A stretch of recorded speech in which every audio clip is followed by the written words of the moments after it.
Responding to slander and silencing the motivators. Unfortunately, many of us have been there. We hear through the grapevine about some lewd tales that have been told to us. Maybe it's something at work, or maybe it's a family member or a close friend, or someone we thought that was a close friend, that went off the deep end. Hurt sets in, feelings of why, questions of what steps should we take to follow. Should I go set the record straight? Will anyone believe me when I tell them the truth? Do people believe the horrible lies that are being spread about me now? Don't they know me better than to believe these things? Why would someone go out of their way to defame my character? Why? Feelings of betrayal and anger set in. Sometimes there may be motivation to see that the matter gets set straight, especially if it's a work situation. Feelings of hurt, shame, and embarrassment. You find yourself dealing with a problem that you did not create, dealing with a tarnished reputation, wondering how far the false words voyaged.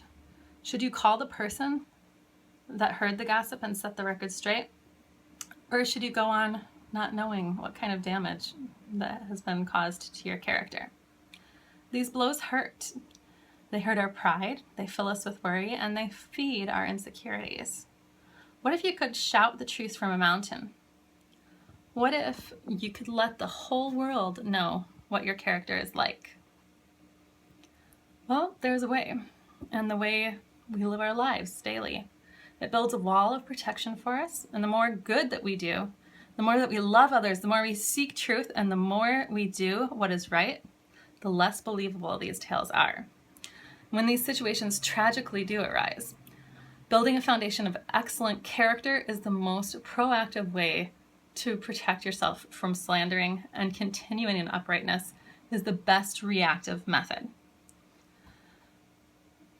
Let your actions and the way that you live your life shout more loudly and travel more speedily than false rumors are able to.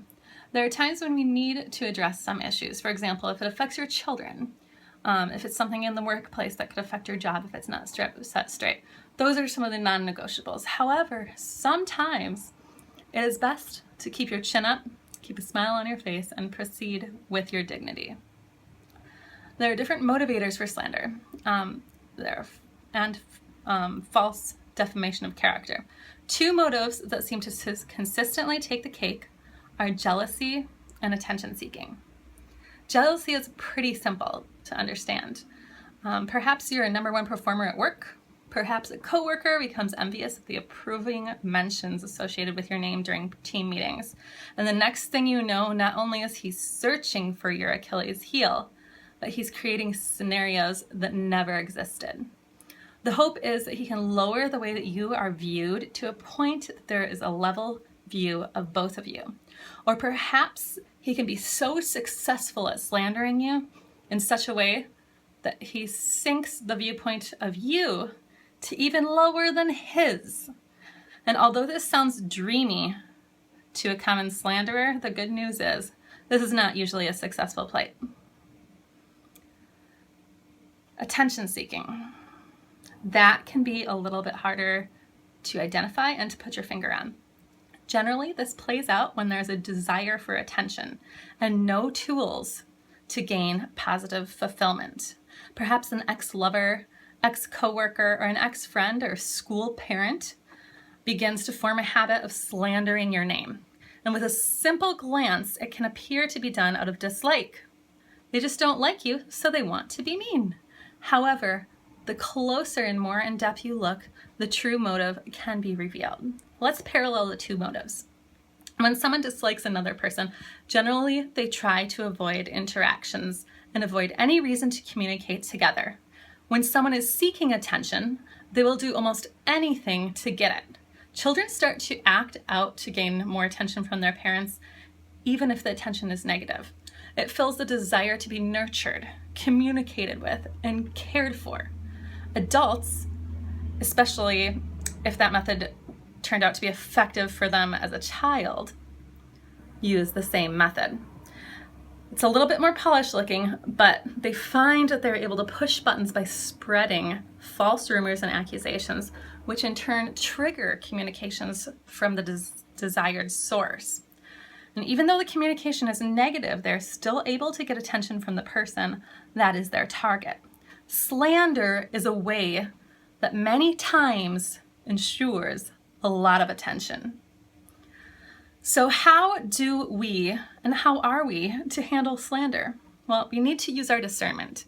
If slander is causing problems with our non-negotiable items, we follow up and we set the record straight. If we're dealing with slander as an attention-seeking type, we give the method 0 results. And as hard as it is to swallow your pride and walk away from the desire to tell them a thing or two or to share your side of the story, the best thing possible is to starve that hungry, attention-seeking beast. And by reacting to the attention-seeking slander, you're giving the slanderer success. They taste sweet victory and they're sure to get another bite by firing again. So how do we deal with betrayal? We turn the other cheek. We forgive 7 times 70. It says, "You've heard it was said, eye for an eye and tooth for tooth. But I tell you not to resist an evil person. If someone slaps you on your right cheek, turn to him the other also. And if someone wants to take your tunic, let him have your cloak as well."